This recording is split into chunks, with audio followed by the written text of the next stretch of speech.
കഴിഞ്ഞ 17 വർഷമായി ജപ്പാൻ പിന്തുടരുന്ന അൾട്രാ ലൂസ് മോണിറ്ററി പോളിസിയിൽ നിന്നും ജപ്പാൻ പിൻവാങ്ങിയതും USA, ഇംഗ്ലണ്ട് പോലുള്ള രാജ്യങ്ങളിലെ സെൻട്രൽ ബാങ്കുകളുടെ മീറ്റിംഗ് ഔട്ട്കം വരാനിരിക്കുകയും ചെയ്യുന്ന സാഹചര്യത്തിൽ ഇന്ന് ഇന്ത്യൻ മാർക്കറ്റ് 1% ഇടിയുകയും 22,000 എന്ന സ്ട്രോങ് സപ്പോർട്ടിന് താഴെ 21,817 ക്ലോസിംഗ് നൽകുകയും ചെയ്തു. ഇന്ന് ഏറ്റവും അധികം സെല്ലിംഗ് പ്രഷർ വന്നത് നിഫ്റ്റി IT-യിലാണ്. നിഫ്റ്റി IT 3% ഇടിഞ്ഞു. Small cap index 1%, mid cap index 1.5% ഇടിഞ്ഞു. ഇന്നത്തെ അഡ്വാൻസ് ഡിക്ലൈൻ റേഷ്യോ പരിശോധിച്ചാൽ 604 സ്റ്റോക്കുകൾ ബൈയിങ് സൈഡിലും 1600 സ്റ്റോക്കുകൾ സെല്ലിംഗ് സൈഡിലുമായിരുന്നു. ഫോറിൻ ഇൻസ്റ്റിറ്റ്യൂഷണൽ ഇൻവെസ്റ്റർ ഇന്ന് 1421 കോടിയുടെ ബൈയിങ് നടത്തുകയും ഡൊമസ്റ്റിക് ഇൻസ്റ്റിറ്റ്യൂഷണൽ ഇൻവെസ്റ്റർ 7449 കോടിയുടെ ബൈയിങ് നടത്തുകയും ചെയ്തു. ഇന്ന് പ്രധാനമായും IT, FMCG പോലുള്ള ഇൻഡെക്സുകളിലായിരുന്നു ഏറ്റവും അധികം സെല്ലിംഗ് പ്രഷർ കാണാൻ സാധിച്ചത്. ഇതുകൂടാതെ oil and gas, power, PSU, telecom സെക്ടറിലെ സ്റ്റോക്കുകളിലും സെല്ലിംഗ് പ്രഷർ പ്രകടമായിരുന്നു. ആദ്യം തന്നെ ഇന്ന് മാർക്കറ്റ് ഇടിഞ്ഞതിന് പിന്നിലെ ചില പ്രധാന കാരണങ്ങൾ മനസ്സിലാക്കാം. ഒന്നാമത്തെ കാരണം, കഴിഞ്ഞ 17 വർഷമായി ജപ്പാൻ പിന്തുടർന്നു വന്ന negative interest rate policy Japan അവസാനിപ്പിക്കുകയും ജപ്പാൻ്റെ ഇൻട്രസ്റ്റ് റേറ്റ്, അതായത് ജപ്പാൻ്റെ സെൻട്രൽ ബാങ്ക് ഇൻട്രസ്റ്റ് റേറ്റ് -0.10% നിന്നും 0.10% ഉയർത്തുകയും ചെയ്തു.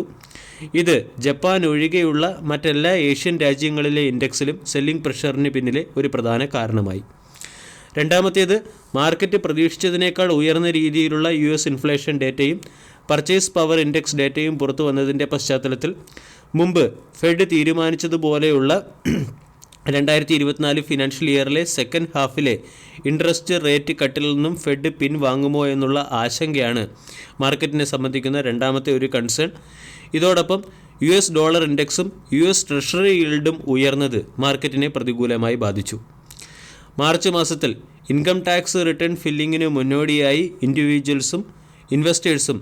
ഇൻഡിവിജ്വൽസും ഇൻസ്റ്റിറ്റ്യൂഷൻസും മാർക്കറ്റിൽ പ്രോഫിറ്റ് ബുക്കിംഗ് നടത്തും. ടാക്സ് പേ ചെയ്യുന്നതിൽ നിന്നും രക്ഷപ്പെടുന്നതിന് വേണ്ടി പലരും ലോസ് ബുക്ക് ചെയ്യുകയും ചെയ്യുന്നുണ്ട്. ഇതും മാർക്കറ്റിൽ ഒരു സെല്ലിംഗ് പ്രഷറിന് പിന്നിലെ പ്രധാന കാരണമായിട്ടാണ് പറയുന്നത്. ഇതോടൊപ്പം തന്നെ കഴിഞ്ഞ ഒരു മാസം കൊണ്ട് ബ്രോഡർ ഇൻഡെക്സിൽ വളരെ വലിയൊരു കറക്ഷൻ വന്നു കഴിഞ്ഞു. Mid cap index 5.6%, small cap index 10% കറക്റ്റായി. ഇതിൻ്റെ ഒരു കുമുലേറ്റീവ് എഫക്റ്റ് ഇന്ന് ഇൻഡെക്സിലും പ്രകടമായി. ഇന്നത്തെ top gainers Bajaj Finance, Kotak Mahindra bank, Bharti Airtel, HDFC bank തുടങ്ങിയ സ്റ്റോക്കുകളായിരുന്നു. അതിലേറ്റവും മികച്ച പെർഫോമൻസ് കാഴ്ചവെച്ചത് ബജാജ് ഫിനാൻസ്. അതേസമയം IT സെക്ടറിലെ സ്റ്റോക്കുകളിലും FMCG സെക്ടറിലെ സ്റ്റോക്കുകളിലും സെല്ലിംഗ് പ്രഷർ പ്രകടമായി. ടാറ്റ കൺസൾട്ടൻസി സർവീസ് 4% ഇടിയുകയും HCL ടെക്നോളജി 2.6% ഇടിയുകയും വിപ്രോ 3% ഇടിയുകയും ചെയ്തു. നെസ്ലെ ഇന്ത്യയും 3.37% ഇടിഞ്ഞു.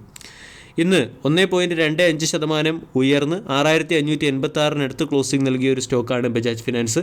4 ലക്ഷം കോടി രൂപയുടെ മാർക്കറ്റ് ക്യാപ്പുള്ള കമ്പനിയുടെ valuation 29.10, dividend yield 0.46%. 52 week high 8,192.